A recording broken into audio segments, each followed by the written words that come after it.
부모님의 인생은 저의 인생과는 독립적으로 별다르고 그분들이 살았던 사회 환경과 내가 살고 있는 환경은 또 너무 달라져 있기 때문에 그분들의 말씀이 정답이 아닌 경우는 참 많더라고요.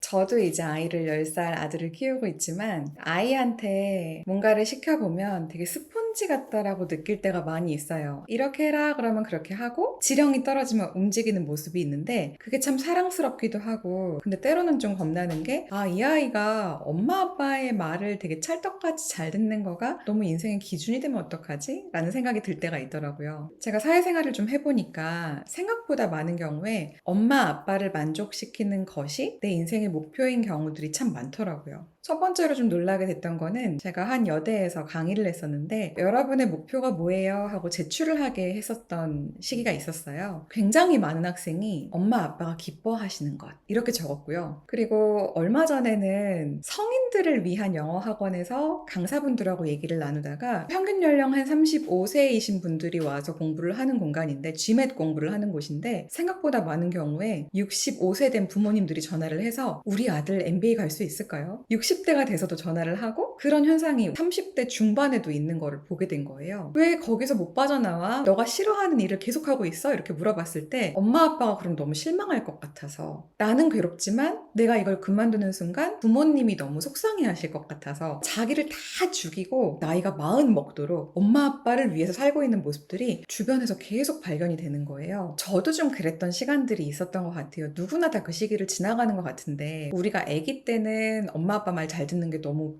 요구되는 거고, 특히 대한민국은 더 그렇잖아요. 제가 피디님하고 얘기를 하다가 미국 아이들하고 한국 아이들의 아침 모습이 참 다르다라고 하는 화면에 대한 얘기를 좀 했었는데, 우리 애들은 엄마가 깨워주면 그 깨워준 대로 움직이고 아침밥 먹고 차에 태워주면 라이드 해가지고 학교 가고 이게 너무 당연한 건데 해외는 그렇게 안 큰다라고 하는 자료화면에서 볼 수 있듯이 너무 우리가 아기 때부터 부모님이 좌로 가라 하면 좌로 가고 우로 가라 하면 우로 가고 이게 너무 익숙해져 있는 거 아닌가. 근데 이게 이제 어떤 문제가 좀 있다고 생각을 하냐면 자립심이나 자기주도로 뭔가를 하는 거에 대한 능력이 되게 떨어지게 돼요. 내가 자율적으로 내 삶을 끌고 가는 느낌이 없다 보니까 일단 동기부여가 엄청 떨어지고요. 내 의지로 끌고 가는 게 아니니까 스트레스도 훨씬 더 많이 받고요. 어려운 일이 닥쳤을 때에도 이걸 내가 극복해야 된다라고 하는 힘을 쓰기보다는 어떻게든 견뎌야만 해 막 이러면서 버티기 국면으로 들어갈 수가 있고, 근데 이게 되게 작은 차이인 것 같지만 되게 큰 차이거든요. 저 같은 경우도 부모님이 저한테 거는 기대들이 있었을 거잖아요. 근데 저는 항상 부모님이 시키는 것 같은 선택을 하기보다는 내 마음의 소리에 좀 귀를 많이 기울였었고, 엄마 아빠가 그래서 굉장히 염려하는 말씀을 하시면 그럴 때일수록 엄마 아빠의 염려를 꺼드리기 위해서 제가 한 다소 다른 선택을 결과적으로 좋은 선택이었다라고 말씀을 드릴 수 있게 만들기 위해서 되게 각별한 노력을 기울였던 것 같아요. 무조건 수동적으로 엄마 아빠가 이렇게 하라 그랬으니까 그 길을 위해서 묵묵히 버티기보다는 그 선택에 책임을 지는 행동을 하려고 노력을 부단히 한 거죠. 근데 그러려고 하다 보면은 주변에서 반대하는 목소리가 많이 와요. 저는 대학원에서 공부를 하고 있었던 사람이었고 제가 블로그를 시작할 때 정말 말 그대로 수입이 없는 대학원생이었어요. 그래서 공부를 열심히 하고 유학기를 떠나서 거기에서 좋은 학위를 받아서 교수 임용이 되면 그때부터 사회가 정한 되게 명예로운 직업을 갖게 되는, 어떻게 보면 정해진 길 위에서 차분차분 계단을 오르고 있었던 사람이었던 거죠. 근데 그랬던 제가 블로그를 하다가 인스타를 하다가 카페를 가지고 놀다가 돈을 벌기 시작했잖아요. 그리고 저의 사업이 시작이 됐잖아요. 그때 주변에서 어른들의 반응은 어땠냐면요, 신기루 같은 현상이다, 흥분하지 마라, 있던 자리로 빨리 돌아와라, 이런 말씀을 하시는 분들이 되게 많았어요. 그런데 그러고 나서 갈수록 더 성과가 좋았거든요. 매해 막 5배, 10배씩 성장하고 지금도 굉장히 결과가 좋은 그 길 위를 걷고 있단 말이에요. 물론 이렇게 가다가 꼬꾸라질 때도 있겠죠. 안 좋은 시기도 경험할 수 있겠죠. 근데 그건 누구나 그런 거 아닐까요? 제가 제 사업체를 운영하면서 늘 플러스였다라고 말할 수 없어요. 그냥 우상향을 했다라고 하는 건 거지 중간중간에 내리막이 없었던 것은 전혀 아니거든요. 근데 그럴 때마다 어른들 말이 다 맞았어, 그때 헛짓거리 하지 말라 그랬을 때 멈췄어야 됐어, 그러면 과연 저는 내가 이렇게 주도적으로 내가 내 삶을 끌고 간다라고 하는 느낌을 가져갈 수 있었을까? 불가능했을 것 같아요. 우리가 도전을 하려고 하면 주변에서 굉장히 차가운 물을 눈물을 붓는 것 같은 말들을 많이 할 거예요. 저도 그런 소리를 많이 들으면서 성장을 했지만 그런 이야기가 들어왔을 때 그냥 무시하라 라는 뜻이 아니에요. 내가 저거를 어디까지 받아들이고 만약에 저거에 대해서 기각을 할 예정이면 어디부터 책임을 져야 되고 어디부터 더 독하게 마음을 먹어야 될까? 단단하게 만드는 데에 그 자극들을 좋은 기폭제로 썼으면 좋겠다는 생각을 전달드리고 싶은 건 거고, 나에게 조언을 하는 그 사람들이 나보다 단순히 나이가 더 많고 나보다 단순히 인생을 더 살았다는 이유로 조언을 하고 있는 건 아닐까? 또 한 번 봤으면 좋겠어요.